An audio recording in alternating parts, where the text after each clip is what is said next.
வணக்கம் வணக்கம். நாங்கள் இங்கே லண்டன்ல இருந்து கலைக்கிறோம். அம்மா சொல்லுங்க, நீங்கள் இன்றைக்கு இந்த போராட்டம் ஒன்றில் கலந்து கொண்டிருக்கிறீங்க திருவண்ணாமலையில, காணாமல் போனது அல்லது கடத்தப்பட்ட என்று சொல்லி உங்களோட வீட்டுல யார் காணாமல் போனது அல்லது கடத்தப்பட்டது இவ்வளவு காலம் என்ற விஷயங்களை சொல்றீங்களோ? என் பேரு தேவி. ஹலோ, சொல்லுங்க.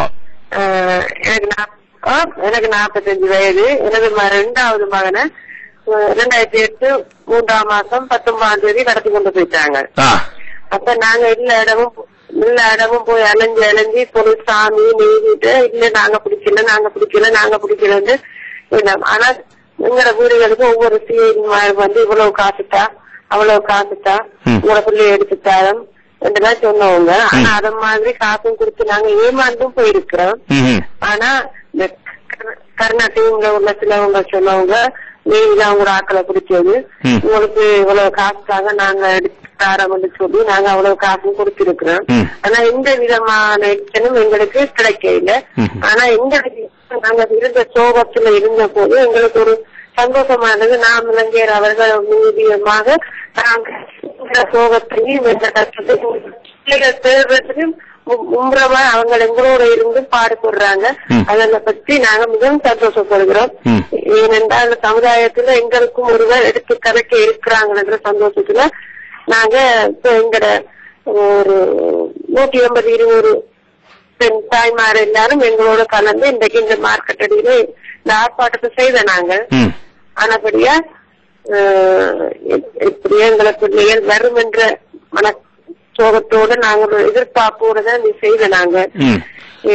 அந்த உங்கள்ட்ட வந்து நேவிதான் பிடிச்சது காசு தந்தா எடுத்து விடலாம் என்று கருணா குழுவில இருந்தா வந்து கேட்டத.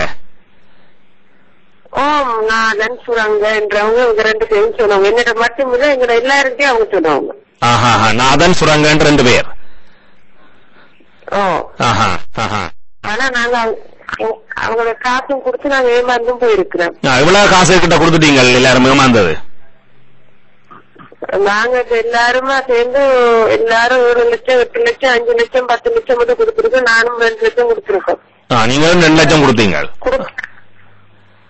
கொடுத்து நாங்க பொறுப்புல போய் நாங்க எல்லாரும் இவ்வளவு அடையாளம் கண்டு இவர்கிட்டதான் என்ன இவ்வளவு காசு கொடுத்துருக்கு, உங்களோட பிள்ளைய கேட்டு எங்களோட பிள்ளைய அவங்கள போன்ல கரைக்க விட்டவங்க என்று சொல்லி கேட்ட இடத்துல பொறுப்புல என்ட்ரி போடுறாங்க. அந்த என்ட்ரியில எந்த வித ஆக்ஷனும் எங்களுக்கு எடுத்து தர இல்ல.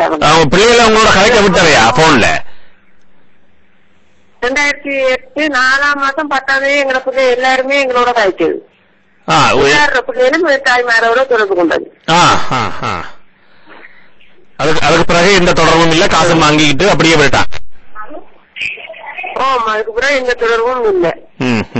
நாங்க அந்த எங்கள்கிட்ட வாங்கின போன் நம்பர், கழிச்ச போன் நம்பர், வந்த ஆட்டோ நம்பர் எல்லாமே எழுதி போலீஸ் ஆளுகிட்ட கொடுத்து அவங்க ஏதோ தானோட்டு தெரிஞ்சவங்க. இப்பதான் இந்த பிள்ளைகள் வந்துதான் எங்களுக்கு ஒரு நன்மையை செய்து எங்களுக்கு இந்த மாதிரி எங்களோட மனசுல உள்ள வேதனையை வெளிப்படுத்திருக்கோம். இவ்வளவு காலம் எங்களுக்கு ஒரு இப்படி ஒரு உதவி செய்ய ஒருவர் இல்லாதபடியா நாங்க சமுதாயத்துல ஒரு ஒதுக்குப்பட கூட இருந்த நாங்க இப்ப ஆர்வமும் எங்களுக்கு தைரியமும் ஒரு சக்தியும் வந்திருக்கு. சரி, நிச்சயமா அவங்களோட சேர்ந்து போராட்டங்கள்ல ஈடுபட்டுறதனூடாக அரசாங்கத்துக்கு நீங்கள் விஷயங்களை சொல்றதனூடாக நிச்சயமாக ஏதாவது ஒரு முடிவு அவங்க சொல்லத்தானே வேணும். நன்றி. நிச்சயமா அதெல்லாம் நடக்கும். நீங்கள் உங்களோட போராட்டத்துக்கு ஏதாவது நீதி கிடைக்கும் என்று நாங்கள் எதிர்பார்க்கிறோம். அதுக்காக இந்த ஊடகங்களை கேட்டுக்கொண்டிருக்கிறார்களும் அது தொடர்பாக தங்களாலான முயற்சிகளை செய்வாங்கள், அது சம்பந்தப்பட்ட ஆக்கள்.